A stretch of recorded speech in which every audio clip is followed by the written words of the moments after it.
गुरुजी सीताराम, गुरुजी सीताराम,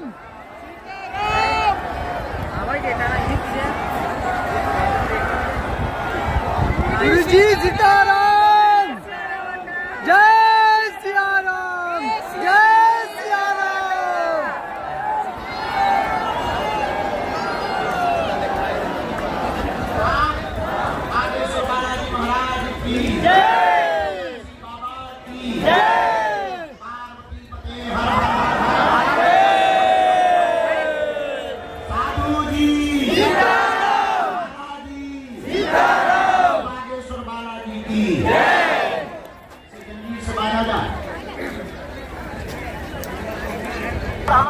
पागल बन गए और इससे तुम्हारी जिंदगी में भला नहीं होना है। भला तभी होगा जिनसे हमने कृपा पाई। आधी रात को हमारी जिंदगी में जिनसे चमत्कार हुआ, हमारी जिंदगी में जैसे चार चांद लगे, हमने गुरु के चरणों को पकड़ा और अपने आप को बागेश्वर बालाजी पर यहीं आकर छोड़ दिया था। जब हमारे गुरु ने कहा था जाओ, जाकर के मंदिर में कह दो तुम हमारे हो, हम तुम्हारे। हम भी तुम्हारी तरह पर्चा बनवाने आए थे यहाँ पर, हम भी अर्जी लगाने तुम्हारी तरह आए थे। तुम जैसे रोते रहते हो, हम भी अपने दादा गुरु सामने, हमारा महापुरुष, हमारा गुरु दादा गुरु जी ऊपर झोपड़ी बनाकर रहते थे। उस जमाने में भी बड़े बड़े IAS IPS आते थे, बड़े बड़े अधिकारी आते थे, और हम भी यही मंदिर के ऊपर एक छोटी सी झोपड़ी में दादा गुरु जी रहते थे। और हम भी तुम्हारी तरह जाकर के खड़े हो गए थे, रो रहे थे। बरसात का मौसम था, भूख से बड़े विचलित थे। माँ ने हमें समझाकर भेजा कि जाओ, तुम्हारे दादा गुरु बहुत सिद्ध है, शायद कुछ दे दें। और हम आए थे गड़े हुए धन को पाने। अवस्था थी 11 साल, और 11 साल की आयु में भूख से छटपटाता हुआ तन जब रात शाम के समय दादा गुरु के पास आए कि तुम दुनिया की बिगड़ी बनाते हो, हम तुम्हारे सगे नाती हैं, बेटा के बेटा है, कृपा करके हम पे भी कुछ कृपा करो। उन्होंने कहा रात को आना, और हंस गए। हम परेशान हो गए, माँ को आके बताया, माँ ने कहा जाना चाहिए। जब हम रात को फिर से आए, उन्होंने स्नान करवाया, और उस रात यही वो जगह है जहाँ हमारे साथ घटना घटी थी, जहाँ हमारे साथ क्रांति हुई थी, जहाँ हमारे साथ जीवन में उजाला हुआ था, जहाँ हमारे साथ वो क्रांति हुई जिस क्रांति ने हमारे जीवन को ही नहीं बदल दिया, अब तो हमारी जिंदगी के साथ साथ इस गांव में रहने वाले प्रत्येक व्यक्ति के जीवन को बदल दिया।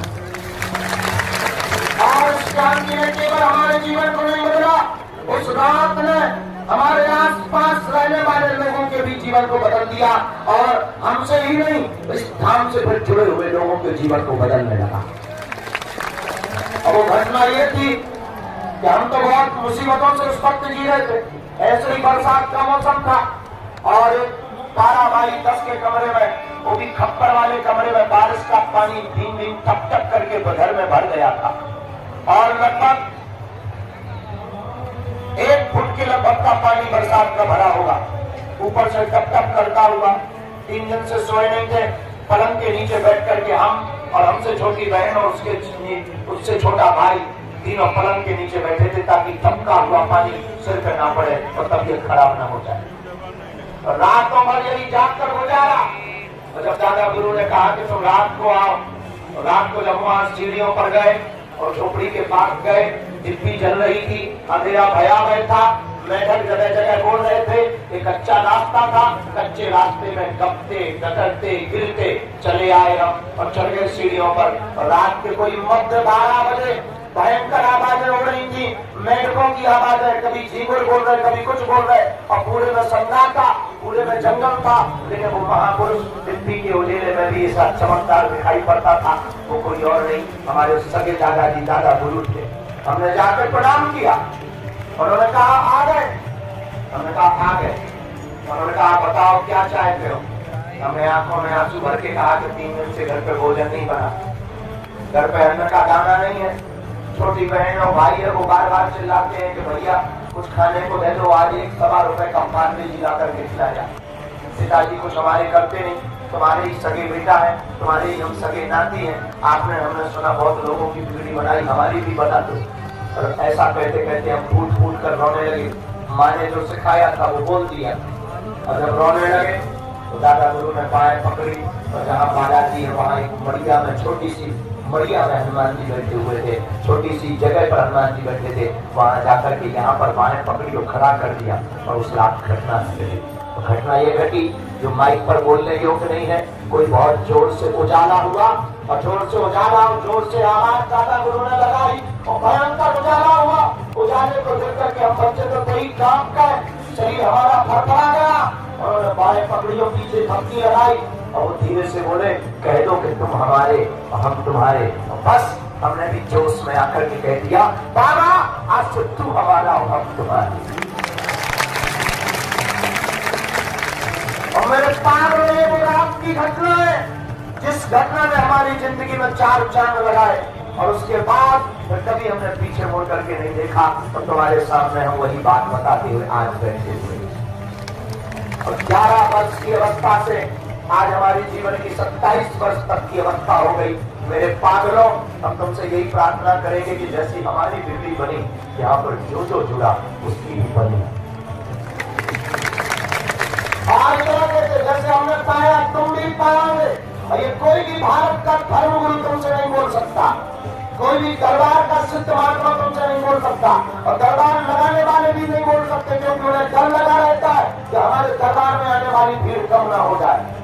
उन्हें डर लगा रहता है उनकी चरित्री कम ना हो जाए, उन्हें डर लगा रहता है कि हमारी मान्यता कम ना हो जाए, हमारा यश कीर्ति कम ना हो जाए। लेकिन भारत के लोगों, हम तुम्हें दरबार में भीड़ छोड़ने के लिए नहीं बुलाते, तुम हमारे पास बिल्कुल मत आना। हम तुम्हें जगाने के लिए बुलाते कि तुम हमसे मत जुड़ो, जुड़ना ही है तो जिनसे हमने कृपा पाई तो भी उन्हीं बालाजी के चरणों से जुड़ जाओ।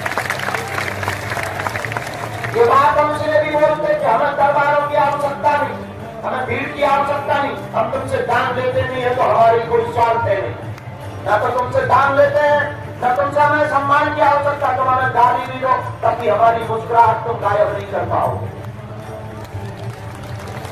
तो हम पर पत्थर भी फेंको तब भी तो हमारी मुस्कुराहट हमारे कामों को नहीं रोक पाओगे, और भारत को हिंदू राष्ट्र बनने से भी तुम नहीं रोक पाओगे।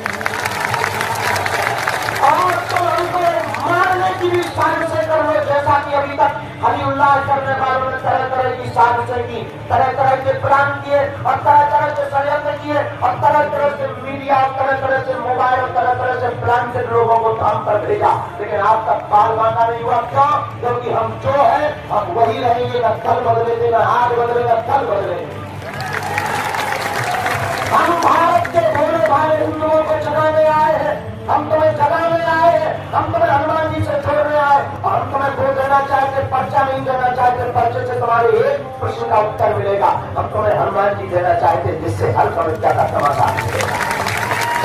हाँ, लेकिन याद रखना 11 साल की अवस्था में हमारे साथ क्रांति हो गई, लेकिन हमने 16 साल संघर्ष किया, फिर भी 16 साल रातें गुजारी, तब जाकर के आज तुम्हें प्रवचन सुनाने लायक बने, तब जाकर आज तुम्हें बुलाने लायक बने, तब जाकर तुम्हें आज बैठाने लायक बने, तब जाकर के आज तुम्हारे प्रश्न का उत्तर देने लायक बने। हम भी तुमसे कहना चाहते हैं कि इस अपेक्षा में मत आना कि तुम एक बार आ गए और तुम्हारा काम हो गया, और हम एक बार तुमसे नहीं मिले और तुम्हारी श्रद्धा डगमगा जाए, तुम्हारा एक बार में काम नहीं हुआ, तुम्हारा भरोसा टूट जाए। इससे अच्छा है कि तुम भरोसा जोड़ना ही मत। जितना कमजोर तुम्हारा भरोसा हो तो तुम्हें भाग जाना चाहिए, तुम्हें रुकने की कोई आवश्यकता नहीं। और अगर तुम्हारी श्रद्धा इतनी कमजोर हो तो 2-4 बार में तुमसे हम नहीं मिले हो, तुम्हारी श्रद्धा डगमगाने लगे तो तुम्हें भाग जाना चाहिए। इतनी कमजोर श्रद्धा को लेकर हम करेंगे भी क्या? मेरे पागलों, ये तो उनका शौक है जिन्हें अपनी जिंदगी में कुछ बड़ा करना है। वरना तुम्हें धर्म गुरुओं की जब कमी नहीं है, चले जाओ दूसरे दरबारों में, उठ जाओ, भाग जाओ, तुम्हें जहां जाना है जाओ, आओ तो भीड़ कम, ना आओ तो भीड़ कम। लेकिन हम तुमसे प्रार्थना करेंगे, हम तुम्हारा पीछा नहीं छोड़ेंगे। इसलिए नहीं छोड़ेंगे क्योंकि हम तुम्हारी आंखों में आंसू नहीं देख सकते। हम तुम्हें जगा कर मानेंगे, हम तुम्हें हनुमान जी का बना कर मानेंगे। हम तुम्हें बालाजी से जोड़ कर मानेंगे। और मेरे पागलों, आज तक इस भारत में तथाकथित लोगों ने केवल भूत पकड़ाए हैं, हम भारत के लोगों को भगवान पकड़ा करके जाए। और हमें तुमसे कोई स्वार्थ नहीं। एक बात अमीरों के लिए बातें सुधार बिल्कुल नहीं हो। अमीरों से प्रार्थना है तुम आया भी करो तो ठीक जैसे सब लोग मिलते हैं वैसे मिला करो। सोर्स सपोर्ट में मत पड़ना, कभी हमारे मुंह से तुम गाली मत सुन लेना मत, क्योंकि हमें बालाजी ने सिद्धि या बालाजी ने कृपा एसी में बैठे हुए लोगों का पर्चा बनाने के लिए नहीं दी है। हमें बालाजी ने सिद्धि या कृपा बड़े बड़े पदों पर बैठे हुए कुर्सी को तोड़ने वाले लोगों का पर्चा बनाने के लिए नहीं दी है। हमें बालाजी ने कृपा उनके लिए दी है जिनका कोई नहीं है, जो किराया उधार उठा करके आते हैं और पैदल चल करके आते हैं। और हमारी प्रार्थना है अमीरों से, आओ कोई दिक्कत नहीं, हमें तुमसे कोई बुराई नहीं है, पर वैसे ही आया करो जैसे सब आते। तीन चीजें तो घर पर रखकर आया करो। एक, तुम कितने बड़े पद पर बैठे हो, ईश्वर करे तुम इंद्र के बाप बन जाओ। दूसरा, पैसा, तुम कितने अमीर आदमी हो, तुम सोचो कि हम बहुत काम देंगे और गुरु जी हमें मिल लेंगे तो तुम अपनी फैक्ट्री बढ़ाओ,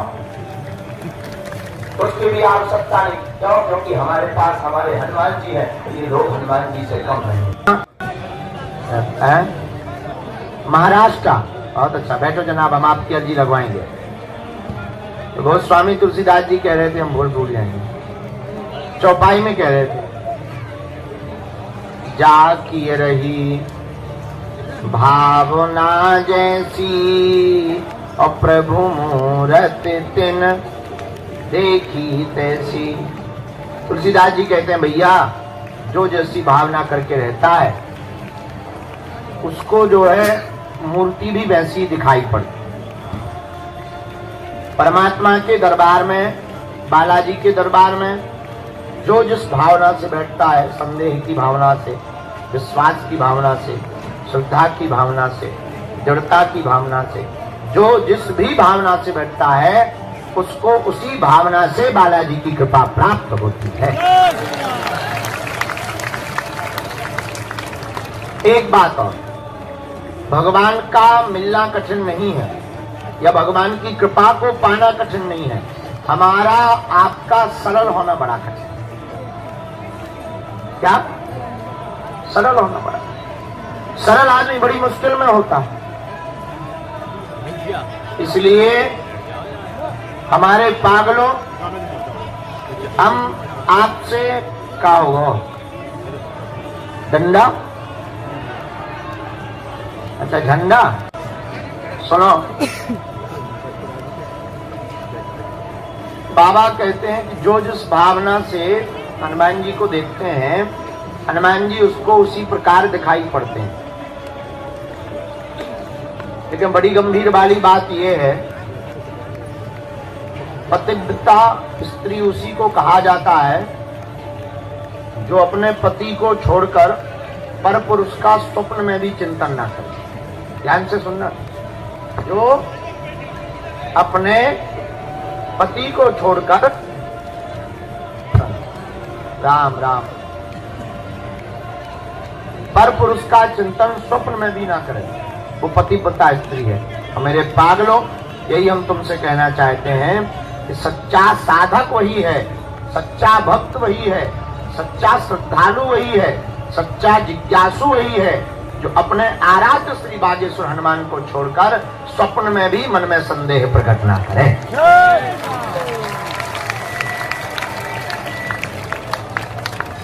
भगवान है या नहीं ये बड़ी बात नहीं है, भगवान नहीं होते तो तुम नहीं होते, पर महत्वपूर्ण बात यह है कि आपकी जो अमुक समस्या है उसका समाधान कैसे हो जाए। आप तो आए हो स्वार्थ बस। गोस्वामी जी भी कहते हैं, सुर नर मुनि सबकी यह रीति, बोले क्या? स्वार्थ लागी करहीं सब प्रीति। सारा संसार स्वार्थ बस प्रीति करता है, स्वार्थ बस हनुमान जी से जुड़ते हैं, स्वार्थ बस बजरंगबली का ध्यान करते हैं। और हद तो ये है, स्वार्थ पूरा ना हो तो बजरंगबली है ही नहीं, गायब होगा। एक दो आदमी हमें मिले, अरे बोले भगवान है ही नहीं धरती। हमने कहा क्यों? अरे बोले 22 बार आ गए। अरे हमने कहा 22 बार आ गए तो नहीं, हम नहीं मिले तो भगवान नहीं है क्या? अरे भैया, हम आपको बड़ी गंभीरता पूर्वक प्रार्थना करें, एक बात बताओ, गहरा दाग लग जाए एक बार में साफ हो जाएगा? बोलो नहीं। गहरा दाग जिस प्रकार बार बार सर्फ में डालने से, बार बार धुलने से साफ होता है, उसी प्रकार बागेश्वर हनुमान जी के चरणों में बार बार पेशी करने से, प्रार्थना करने से समस्या का समाधान होता है।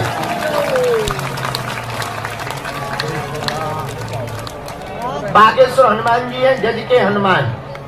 कौन से हनुमान? जज के। जज का मतलब होता है मजिस्ट्रेट, और मजिस्ट्रेट के दरबार में आप जब अदालत में जाओगे तो आपको कोई भी केस फाइल करनी हो तो वकील की जरूरत पड़ती, पेशकार की जरूरत पड़ती। हाँ जी अन्ना जी बोलो। वकील है सेनापति, हम बुलाते ना, हाँ भाई सेनापति हाजिर हो।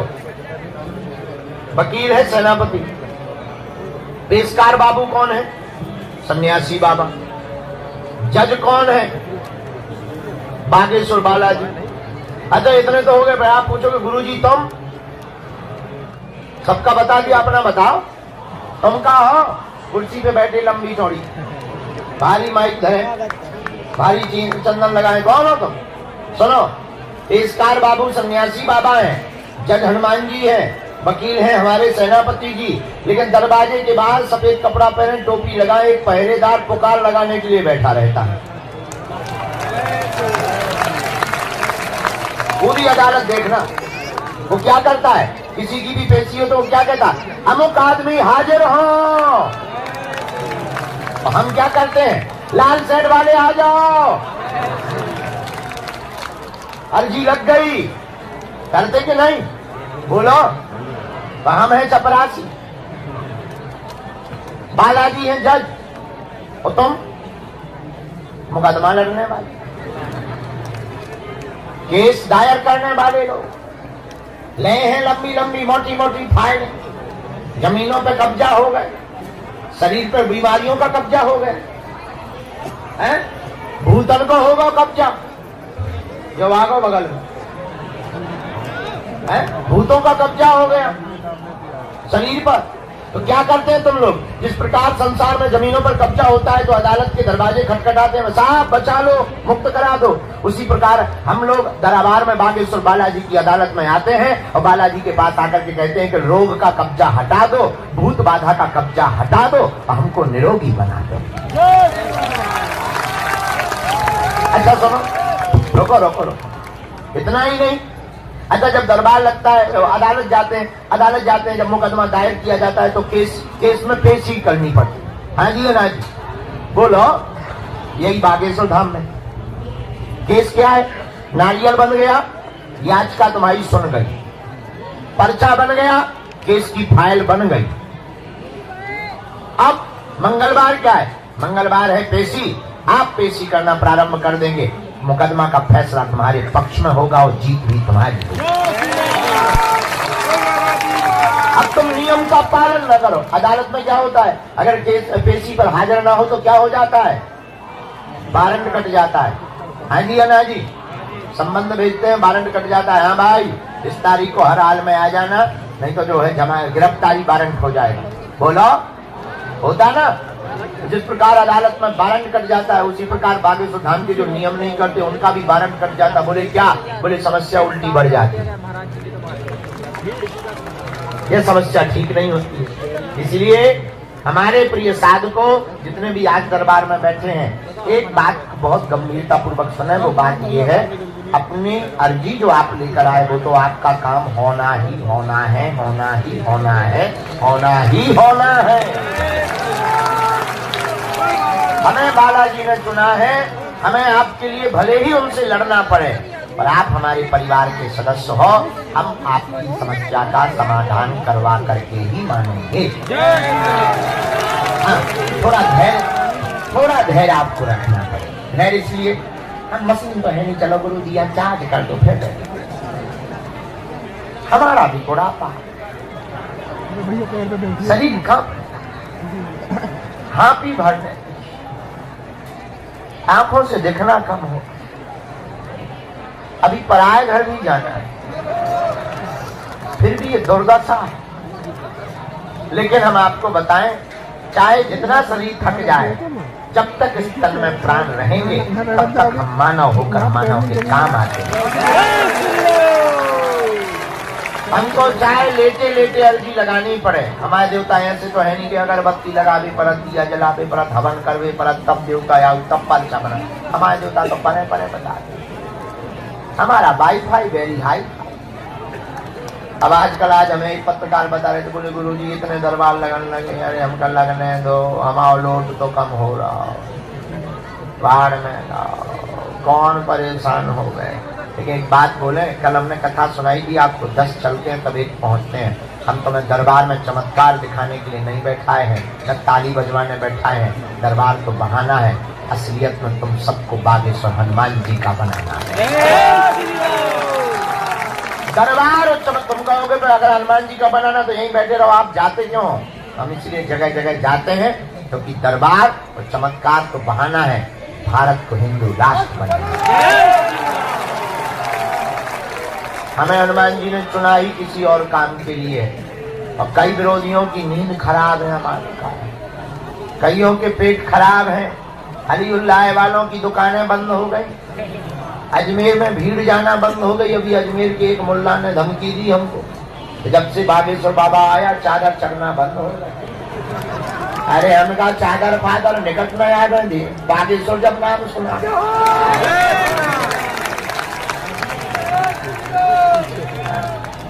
और ये जो बातें बोलते मिर्चा लग जाती लोगों को। लेकिन एक बात बोले, ये जो हम जान हथेली पर लेके बोलते हैं किसके लिए? हमारा क्या स्वार्थ? अच्छा एक बात बताओ, दरबार में हम आपसे 1 रुपया लेते नहीं, हमारा कोई स्वार्थ? भंडारा भी फ्री में करवाते, कोई स्वार्थ?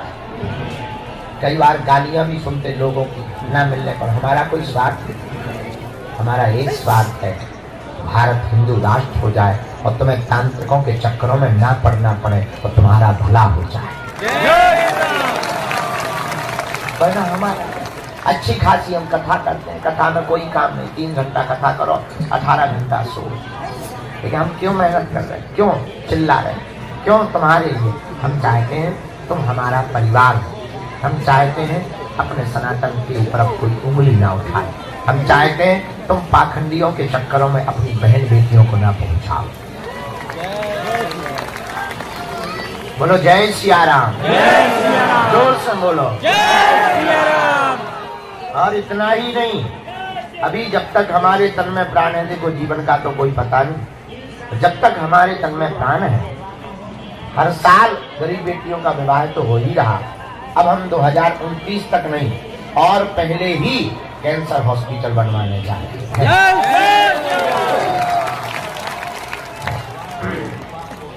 2024 हो जाए प्रारंभ, इसके बाद कैंसर हॉस्पिटल के लिए हम निकलेंगे, जगह जगह हॉस्पिटल की तैयारी करेंगे।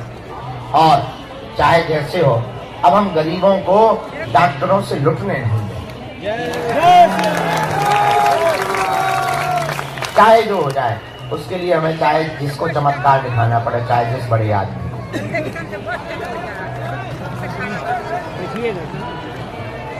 लेकिन आप सबसे यही प्रार्थना, आप लोग हम पर श्रद्धा मत रखें। हम तो नालायक मूर्ख पापी जी, गांव के गवार हैं, हम तो धूर्त आदमी हैं, हमारे ऊपर श्रद्धा मत रखो।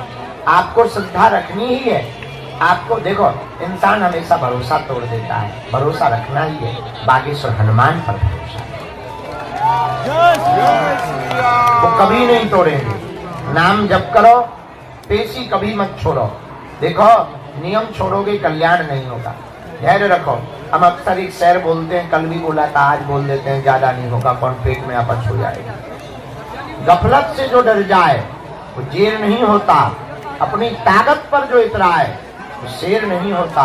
दरबार में बागेश्वर बालाजी के आकर मायूस ना हो बंदे, यहाँ देर तो होती है पर अंधेर नहीं होता। और हमने तो अपनी आंखों से देखा, अभी कल या परसों एक आदमी आया था, बोले महाराज जी आंख मिले नहीं हमें, लेकिन हमारी बेटी को ऐसा रोग था जन्मजात, उसको खून नहीं बनता था।